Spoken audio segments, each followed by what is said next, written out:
Hello बच्चों, पिछले lecture में हमने पढ़ा था कि रिएक्शन की स्पीड क्या होती है। स्पीड यानी रिएक्शन का रेट क्या होता है। आज हम पढ़ेंगे कि ये जो रिएक्शन की स्पीड है, ऐसे कौन कौन से फैक्टर हैं जो रिएक्शन की स्पीड को अफेक्ट करते हैं, यानी किन कारणों से रिएक्शन फास्ट होती है, किन कारणों से रिएक्शन स्लो होती है। तो आइए शुरू करते हैं आज का topic, factors affecting the reaction rate. सबसे पहला फैक्टर है जो रिएक्शन के रेट को अफेक्ट करता है, that is the nature of reactants, यानी रिएक्टेंट किस टाइप के हैं।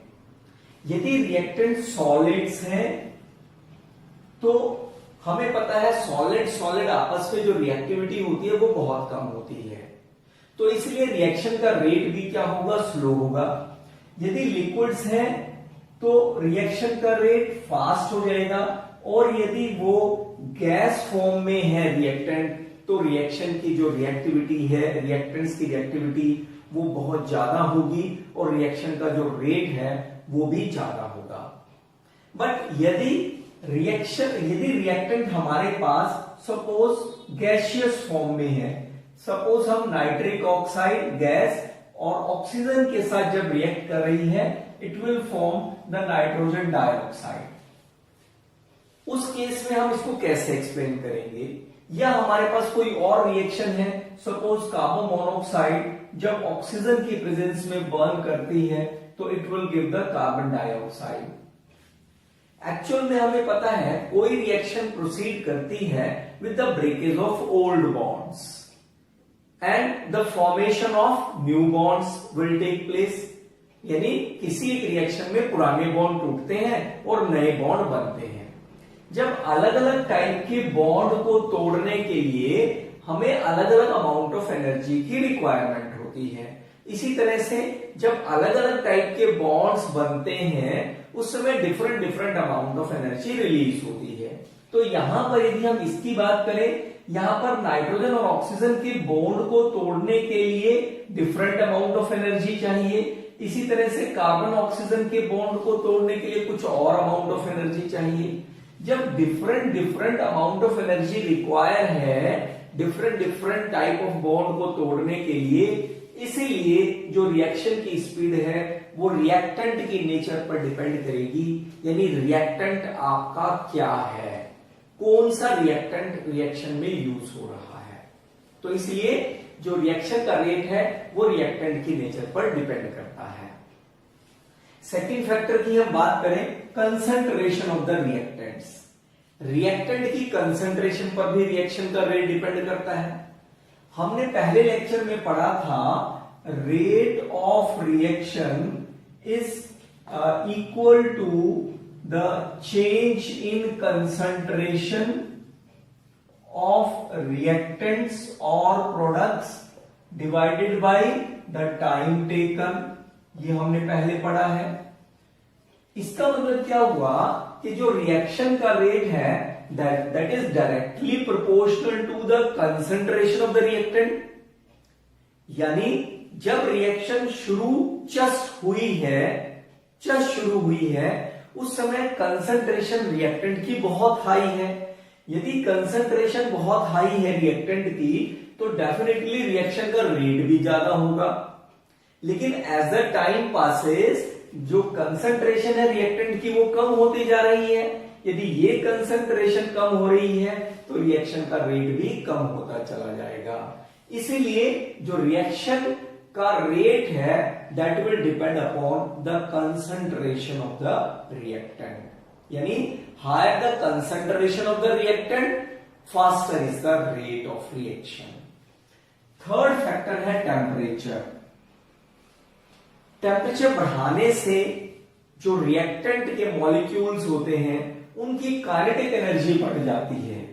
Kinetic energy of molecules of the reactant gets increased. जब काइनेटिक एनर्जी बढ़ जाती है तो उनका मूवमेंट फास्ट हो जाएगा, तो रिएक्शन का रेट भी बढ़ जाएगा, यानी टेम्परेचर बढ़ाने से रिएक्शन का रेट भी बढ़ता है। इवन ये देखा गया है कि हर 10 डिग्री टेम्परेचर राइज करने पर रिएक्शन का रेट ऑलमोस्ट डबल हो जाता है। अब बात करेंगे surface area of the reactant की। सरफेस एरिया पर भी डिपेंड करती है रिएक्शन का रेट। हमने ये देखा है कि जितना रिएक्टेंट के पार्टिकल्स फाइन होंगे, यानी जितने छोटे पार्टिकल्स होंगे, रिएक्शन का रेट उतना ही ज्यादा होता है। वो क्यों होता है? क्योंकि जितने छोटे पार्टिकल्स रिएक्टेंट के होंगे उतना सरफेस एरिया ज्यादा होगा। तो इसका मतलब क्या हुआ कि ग्रेटर द सरफेस एरिया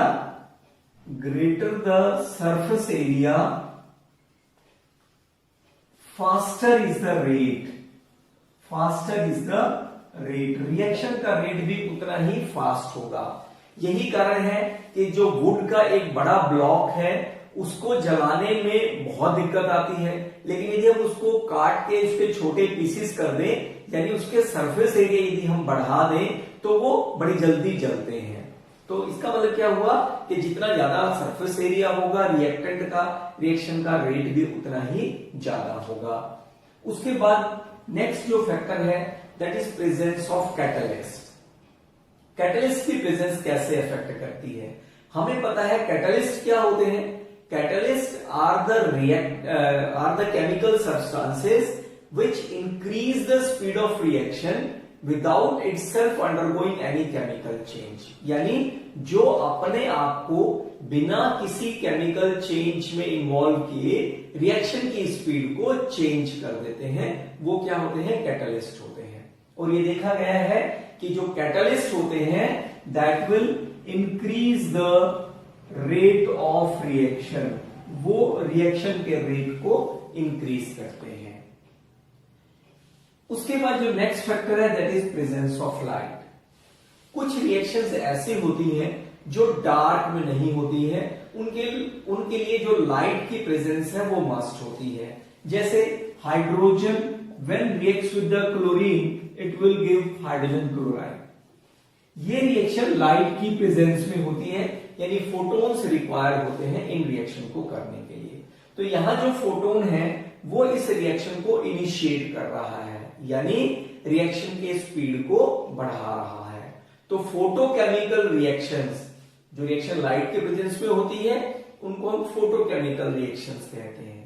तो इसका मतलब फोटोकेमिकल रिएक्शंस के लिए जो फोटोन्स होते हैं वो एक कैटलिस्ट का काम करते हैं, यानी रिएक्शन की स्पीड को इंक्रीज करते हैं।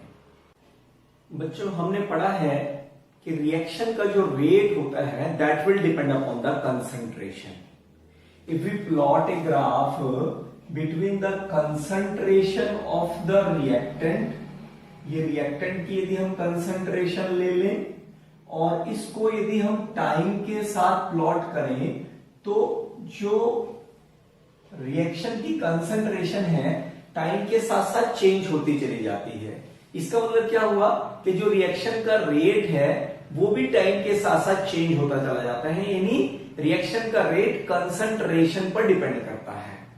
अब ये कैसे अफेक्ट करती है कंसंट्रेशन रिएक्शन के रेट को, that is studied by the law of mass action and rate law expressions.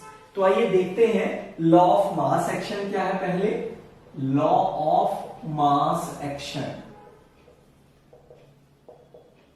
suppose we have a reaction AABB that gives CC and DD, means A type के reactant जिनका number A है, B type के reactant जिनकी संख्या B है के साथ react करके हमें प्रोडक्ट दे रहे हैं C और D। लेकिन C हमें कितने मिलते हैं? ये C मिलते हैं नंबर्स में, और जो D के मॉलिक्यूल्स है वो कितने मिलते हैं? वो ये स्मॉल d मिलते हैं। So according to law of mass action, the rate is directly proportional to the product of molar concentration of the reactant with each term raised to the power equal to their stoichiometric coefficient। यानी हमने इस concentration को, ए reactant की molar concentration को उसके स्टोइचियोमेट्रिक coefficient से power को raise कर दिया, और इसी तरीके से जो दूसरा रिएक्टेंट है उसकी कंसंट्रेशन उसको हमने रेज किया है उसके स्टोइशियोमेट्रिक कोफिशिएंट से, और rate equal to k into a power a and b power b. Let this equation is 1. But rate of a reaction will not depend upon the whole of the concentration terms of A and B. यानी A और B reactant के जितने जितने molecules दिए हैं उन सभी पर रिएक्शन का रेट डिपेंड नहीं करता. उनमें से केवल कुछ ही मॉलिक्यूल्स होते हैं जिन पर रिएक्शन की स्पीड यानी रिएक्शन का रेट डिपेंड करता है. सपोज A टाइप के रिएक्टेंट जो A थे नंबर्स में, उसमें से लेट इट बी X जो मॉलिक्यूल्स हैं उन पर रिएक्शन का रेट डिपेंड कर रहा है, और Y B के मॉलिक्यूल्स हैं जिन पर रिएक्शन का रेट डिपेंड कर रहा है. या अल्फा आप इसको ले लीजिए, अल्फा मॉलिक्यूल्स हैं A के जिन पर रिएक्शन का रेट डिपेंड कर रहा है, और बीटा मॉलिक्यूल्स हैं B के जिन पर रिएक्शन का रेट डिपेंड कर रहा है. Then according to rate law, the rate will directly proportional to A power alpha and B power beta, where alpha and beta are the concentration terms of the reactant A and B on which the rate of reaction actually depends, जिन पर reaction का rate वास्तव में depend करता है. So rate is equal to k into A power alpha into B power beta. So यहां से आप rate law को डिफाइन कर सकते हैं. So according to rate law, the rate of reaction is defined as the rate of reaction is equal to the product of molar concentration of the reactants with each term raised to the power on which the rate of reaction actually depends, जिन पर rate reaction का rate वास्तव में depend कर रहा है. यहां पर k क्या है? k is called as the velocity constant और it is called as the rate constant. Suppose इसको आप डिफाइन कैसे करें वेलोसिटी कांस्टेंट या रेट कांस्टेंट को? Suppose if molar concentration of A, यानी ए रिएक्टेंट की जो कंसंट्रेशन है वो मोल पर लीटर में है. मोलर कंसंट्रेशन का मतलब ये है लेट इट बी 1, और बी की मोलर कंसंट्रेशन भी 1 है. दोनों की वैल्यूज आपने यहां पुट की, तो rate equal to K into 1 power alpha into 1 power beta, यानी k क्या आ जाएगा? रेट ऑफ रिएक्शन आ जाएगा. यहां से आप रिएक्शन रेट कांस्टेंट को डिफाइन कर सकते हैं. सो रेट कांस्टेंट डेफिनेशन आप लिख सकते हैं. Rate constant is defined as the rate of reaction when the concentration of each reactant is unity. Unity means 1, यानी जब हर एक रिएक्टेंट की कंसंट्रेशन 1 होगी, 1 मोल पर लीटर होगी, उस समय जो रेट कांस्टेंट होगा that will depend upon, that is equal to the rate of reaction, वो उसके रेट ऑफ रिएक्शन के इक्वल होगा. सो यहां से एकदम बिल्कुल क्लियर है कि लॉ ऑफ मास एक्शन और रेट लॉ में फिर क्या डिफरेंस हुआ. Law of mass action just involves the stoichiometry of the reactants. इसमें सिर्फ रिएक्टेंट्स के स्टोइशियोमेट्रिक कोफिशिएंट्स इन्वॉल्व है, व्हाइल रेट लॉ में जो रेट होता है that is equal to the product of molar concentration of the reactants on which the rate of reaction actually depends. आपने किससे पावर को रेज करना है? उस कंसंट्रेशन टर्म से जिस पर रिएक्शन का रेट एक्चुअल में डिपेंड कर रहा है. So this is the basic difference between rate law and law of mass action. आइए देखते हैं फिर k यानी रेट कांस्टेंट के कैरेक्टरिस्टिक्स क्या हैं?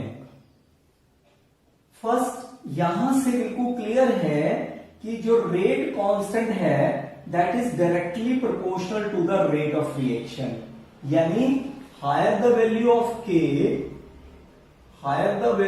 Of K faster is the reaction.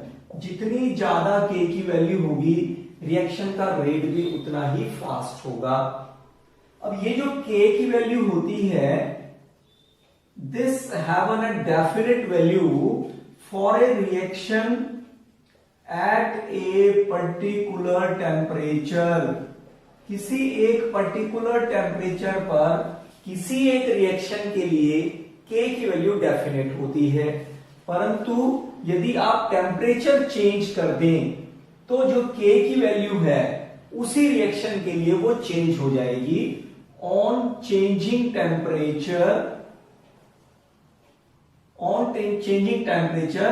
the value of k gets altered, यानी चेंज हो जाएगी फॉर द सेम रिएक्शन। उसी रिएक्शन के लिए k की वैल्यू टेम्परेचर बदलने पर बदल जाती है। फोर्थ, यदि हम बात करें जो k की वैल्यू है do not depends upon the concentration of reactants की कंसंट्रेशन पर, इन कंसंट्रेशन टर्म्स पर के की वैल्यू डिपेंड नहीं करती है।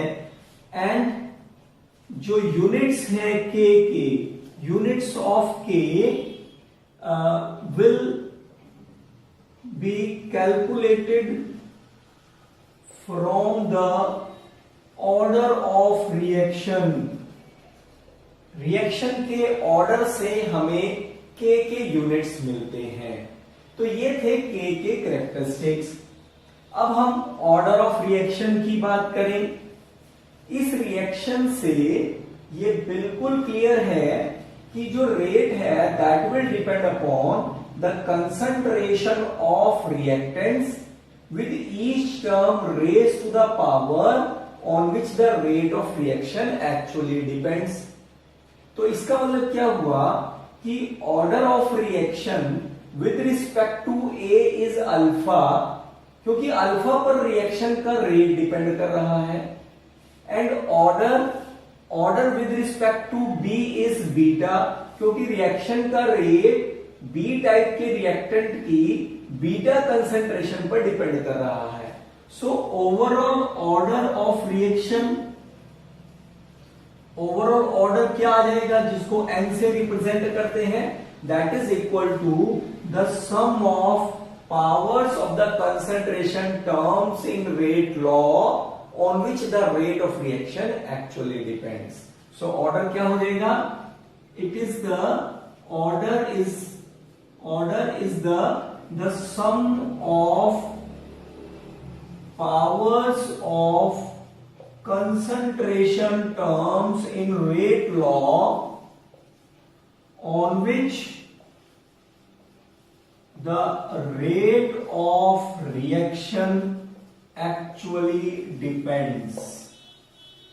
जिन पर रिएक्शन का रेट एक्चुअल में डिपेंड करता है उन्हीं कंसंट्रेशन टर्म जो पावर में दी हुई है उसका sum that will give the overall order of the reaction.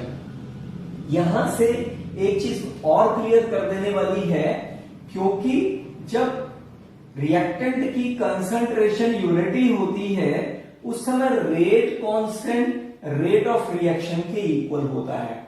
मतलब ये स्पेसिफिक कंडीशन है कि रेट कांस्टेंट कब रेट ऑफ रिएक्शन के इक्वल होगा।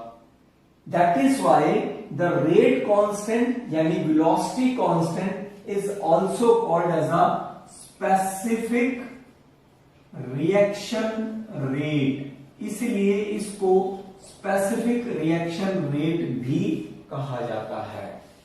आइए देखते हैं ऑर्डर ऑफ रिएक्शन पर बेस्ड कुछ एक एग्जांपल्स। वैसे जो ऑर्डर ऑफ रिएक्शन होता है ये एक एक्सपेरिमेंटल कंसेप्ट है। आप थ्योरेटिकली रिएक्शन से डायरेक्ट ऑर्डर नहीं लिख सकते, लेकिन यदि आपको उस रिएक्शन का रेट ऑफ रिएक्शन दिया हुआ है according to the rate law, then you can directly write the order of reaction. देखते हैं कैसे। इस रिएक्शन का जो रेट लॉ के अकॉर्डिंगली रेट दिया हुआ है वो है H2O2 पावर 1। ये रेट लॉ के अकॉर्डिंगली इस रिएक्शन का रेट दिया हुआ है। अब यहां पर जो कंसंट्रेशन टर्म की पावर है that is 1, so order for this reaction is 1। That is why इस रिएक्शन को मैंने लिखा है फर्स्ट ऑर्डर रिएक्शन के एग्जांपल में। इसी तरह से यहां पर इस रिएक्शन का जो रेट दिया हुआ है that is K into N2O5। अब ऐसा नहीं है कि यहां 2 दिया हुआ है तो यहां पर भी 2 होना चाहिए था। यदि यहां पर 2 होता then this rate is according to the law of mass action, क्योंकि ये स्टोइशियोमेट्रिक कोएफिशिएंट से पावर को हमने रेज कर दिया। लेकिन एक्चुअल में जो एक्सपेरिमेंटली जो हमें मिला है रेट वो ये मिला है। तो इसलिए इस रिएक्शन का ऑर्डर क्या है? 1 है। अब इसमें देखते हैं यहां पर इस रिएक्शन का रेट लॉ के अकॉर्डिंगली हमें रेट दिया हुआ है दिस वन। सो इसलिए ऑर्डर क्या होगा? Order of this reaction is 2। In a similar way third order reaction के लिए K इंटू NO2 और O2 पावर 1, ये हमें रेट लॉ के अकॉर्डिंगली रेट दिया हुआ है ऑलरेडी। इसलिए ये जो कंसंट्रेशन टर्म्स हैं ये वो कंसंट्रेशन टर्म्स हैं on which the rate of reaction actually depends, और उन्हीं का जो सम होता है that is equal to the order of reaction. कई बार ऑर्डर जो है, एक तो हमने भी बताया कि ये एक एक्सपेरिमेंटल कंसेप्ट है, थ्योरेटिकली आप इसको मेजर नहीं कर सकते। दूसरा जो ऑर्डर है वो फ्रैक्शन में भी होता है। इस रिएक्शन के लिए जो रेट है that is equal to H2 into Br2 power half. ये रेट लॉ के अकॉर्डिंगली इसका रेट दिया हुआ है। तो इसलिए ऑर्डर क्या आएगा इस रिएक्शन का? 1 प्लस 1/2 दैट इज 3/2। यानी जो ऑर्डर होता है वो फ्रैक्शन में भी होता है। ऑर्डर किसी भी रिएक्शन का किसी रिएक्शन का 0 भी होता है। अब 0 ऑर्डर रिएक्शंस कौन सी होती हैं? जैसे H2 plus N2, we know that it will give ammonia in the presence of platinum। यहां से यदि हम इसको बैलेंस करें तो इस टाइप से ये बैलेंस हो जाती है। हैबर प्रोसेस है, हैबर प्रोसेस में अमोनिया मिल रहा है, लेकिन यहां पर जो रिएक्शन का रेट है वो इनकी कंसेंट्रेशन पर डिपेंड नहीं कर रहा है, रादर वो कैटलिस्ट पर डिपेंड कर रहा है।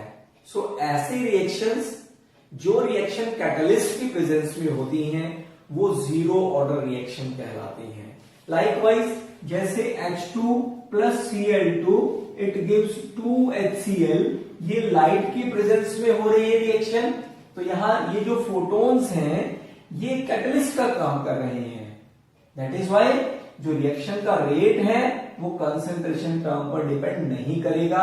ऐसी रिएक्शन को हम 0 ऑर्डर रिएक्शंस कहते हैं। आइए देखते हैं अब ऑर्डर के कुछ न्यूमेरिकल्स। एनसीईआरटी बेस्ड न्यूमेरिकल देखते हैं। A reaction is first order in A and second order in B.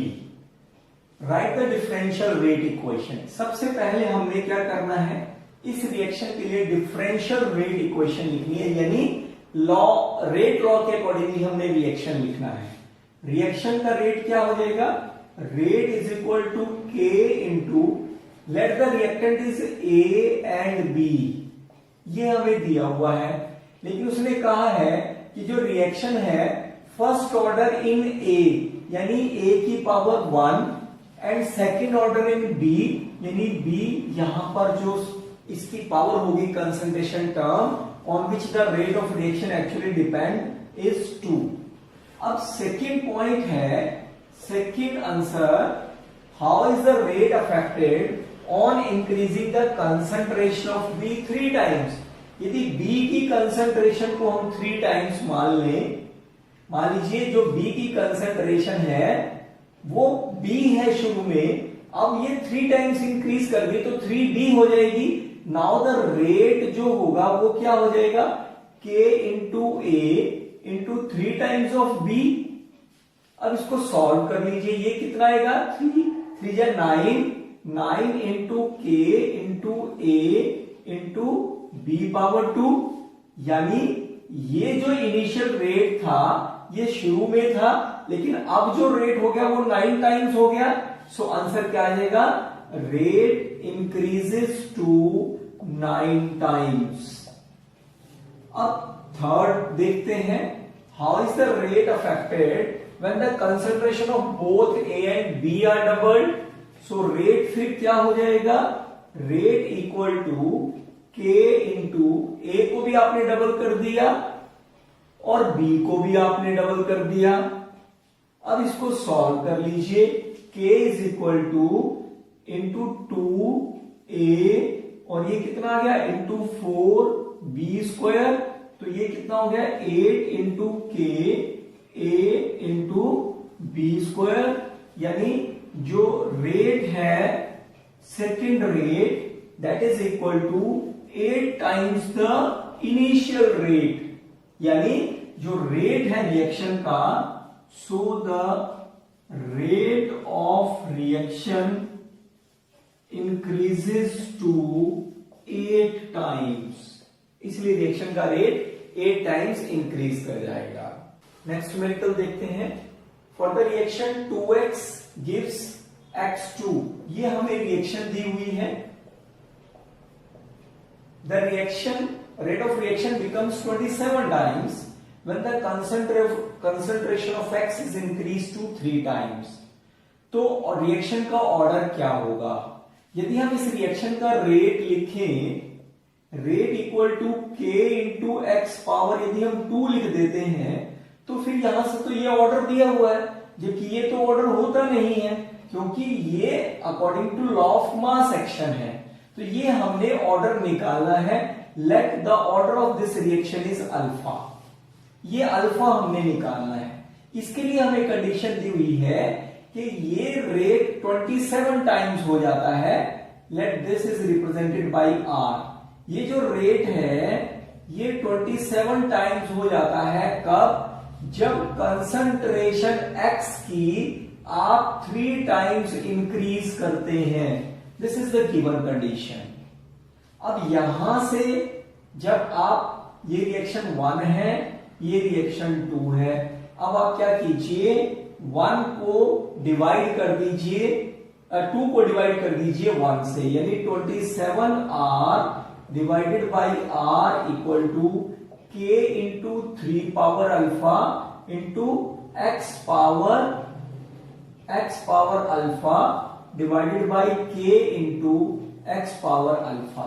तो ये कैंसिल आउट हो गया, ये कैंसिल हो गया, ये यानी 27 is equal to 3 power alpha और 3 power 3 equal to 3 power alpha, therefore alpha is 3, यानी ऑर्डर ऑफ रिएक्शन इज 3।